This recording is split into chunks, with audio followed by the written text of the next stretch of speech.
Assalamualaikum warahmatullahi wabarakatuh. Perkenalkan kami dari kelompok 3 Bioteknologi dari Program Studi Pendidikan IPA Fakultas Keguruan dan Ilmu Pendidikan Universitas Pancasakti Tegal.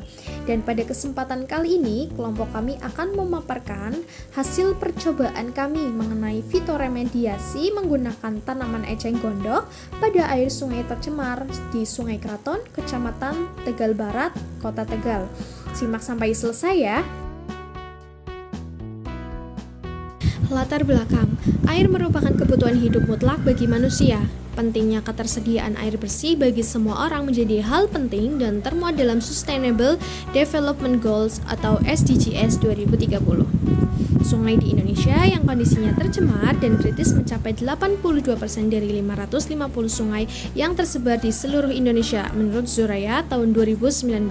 Salah satu perairan yang tercemar oleh limbah adalah Sungai Kraton. Sungai Kraton terletak di Kecamatan Tegal Barat, Kota Tegal. Pada daerah tersebut terdapat berbagai kegiatan yang membuang limbah secara langsung atau tidak langsung ke sungai, antara lain limbah penduduk, limbah pertanian, dan limbah rumah tangga. Masyarakat yang bermukim di lahan sekitar sungai dalam aktivitas sehari-hari seperti memasak, mandi, dan lainnya, sehingga sebagian besar air yang masuk ke sungai adalah limbah rumah tangga. Masalah yang disebabkan oleh limbah rumah tangga adalah pencemaran air sehingga kualitas air menjadi menurun. Akibatnya, ketersediaan air bersih berkurang dan sulit untuk mendapatkan air bersih. Selain itu, limbah rumah tangga juga menyebabkan menurunnya estetika lingkungan akibat bau dan warna air yang ditimbulkan oleh bahan-bahan yang larut atau tersuspensi dalam limbah tersebut. Air yang tercemar dapat dikurangi kadar bahan pencemarannya dengan salah satu teknik yang disebut dengan fitoremediasi. Fitoremediasi adalah metode untuk mengurangi, mendegradasi, atau mengisolasi bahan pencemar di lingkungan dengan menggunakan pengaplikasian tanaman dan mikroorganisme. Adanya penggunaan tanaman menjadikan teknik fitoremediasi lebih ramah lingkungan dan mampu menambah estetika serta murah dan mudah diterapkan menurut Mosafi dan Muhammad tahun 2013. Tujuan percobaan yang pertama yaitu untuk mengetahui efisiensi penggunaan tanaman eceng gondok atau Eichhornia crassipes untuk fitoremediasi hilir Sungai Kraton di wilayah Kecamatan Tegal Barat, Kota Tegal. Kemudian tujuan percobaan yang kedua yaitu untuk mengetahui pengaruh waktu kontak tanaman eceng gondok terhadap air sungai yang tercemar pada perlakuan 1 atau air sungai tercemar saja sebagai kontrol, kemudian perlakuan 2 atau air sungai yang tercemar dan 100 gram tanaman eceng gondok, kemudian perlakuan ketiga yaitu air sungai yang tercemar dan 200 gram tanaman eceng gondok.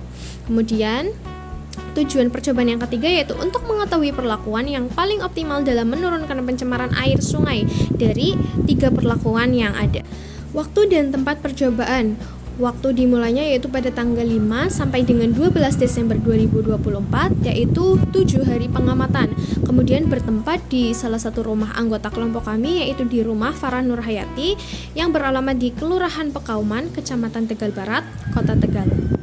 Masuk ke kajian teori, fitoremediasi adalah metode untuk mengurangi, mendegradasi, atau mengisolasi bahan pencemar di lingkungan dengan menggunakan pengaplikasian tanaman dan mikroorganisme. Metode ini banyak dikembangkan dan dipilih untuk meremediasi dan memungut ulang polutan dari sistem tercemar karena mempunyai kelebihan diantaranya ramah lingkungan, biaya operasional yang rendah, dan dapat memelihara kualitas lingkungan menjadi lebih baik.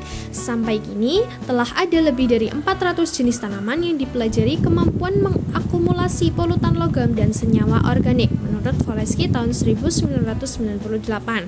Menurut Youngman, pada tahun 1999, untuk menentukan tanaman yang dapat digunakan pada penelitian fitoremediasi, dipilih tanaman yang mempunyai sifat yang pertama cepat tumbuh, yang kedua mampu mengkonsumsi air dalam jumlah yang banyak pada waktu yang singkat, ketiga mampu meremediasi lebih dari satu polutan, dan yang keempat dapat mentoleransi yang tinggi terhadap polutan. Salah satu tanaman yang dapat digunakan dalam proses fitoremediasi adalah Eichhornia crassipes atau eceng gondok. Eceng gondok mampu tumbuh pada perairan tercemar dan mampu menghasilkan biomasa menurut Ray Dancing pada tahun 2016. Eceng gondok mempunyai sifat-sifat yang baik, antara lain dapat menyerap logam-logam berat, senyawa sulfida. Selain itu, mengandung protein lebih dari 11,5% dan mengandung selulosa yang lebih besar dari non-selulosanya seperti lignin, abu, lemak, dan zat-zat lain. Julhim pada tahun 2012 menjelaskan bahwa eceng gondok dapat digunakan untuk menghilangkan polutan karena fungsinya sebagai sistem filtrasi biologis, menghilangkan nutrien mineral, untuk menghilangkan logam berat seperti kuprum, aurum, kobalt, strontium, timbal, timah, kadmium, dan nikel. Ketika ada metodologi, yang pertama ada alat, yaitu ada timbangan digital, kelas ukur, dan 3 wadah transparan. Dan yang kedua ada bahan, yaitu air sungai yang tercemar dan tanaman eceng gondok. Untuk yang ketiga ada prosedur percobaan. Untuk prosedur percobaan, mari kita simak video berikut ini ya. Alat dan bahan. Pertama, mengambil air di sungai yang tercemar. Kedua, menuangkan air sungai ke dalam masing-masing wadah sebanyak 2 liter.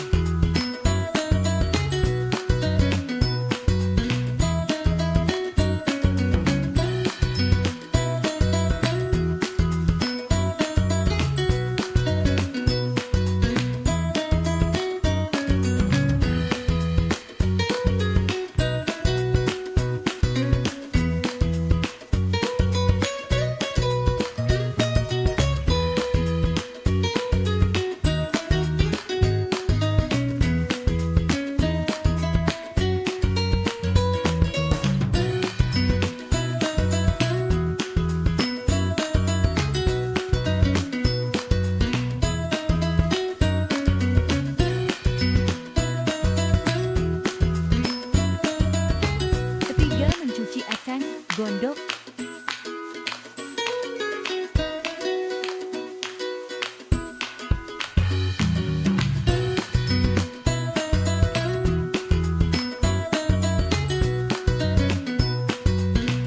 Keempat, menimbang eceng gondok dengan ukuran kelima 100 gram. Keenam, memasukkan eceng gondok yang sudah ditimbang ke dalam wadah perlakuan yang sudah diberikan label nama.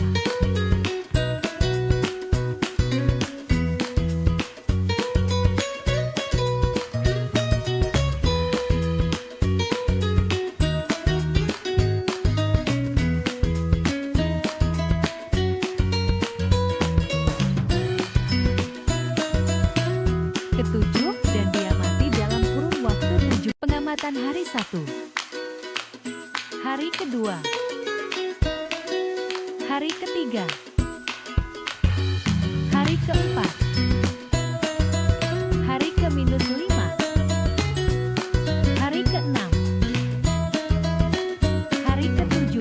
Oke, selanjutnya ada hasil pengamatan pada perlakuan 1, yakni air sungai yang tercemar saja. Untuk variabel kondisi tanaman itu tidak ada. Untuk variabel kejernihan air, dari hari 1 hingga hari ke-7 air tetap keruh. Selanjutnya pada perlakuan yang kedua, yakni air sungai yang tercemar dan 100 gram tanaman eceng gondok.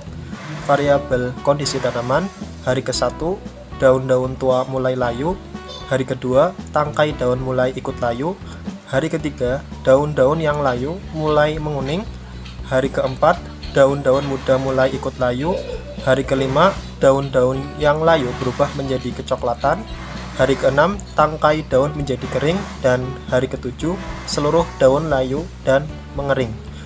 Untuk variabel kejernihan air, hari ke-1 itu keruh, hari kedua keruh, hari ketiga keruh, hari keempat cukup jernih, hari kelima cukup jernih, hari keenam cukup jernih, dan hari ketujuh juga cukup jernih.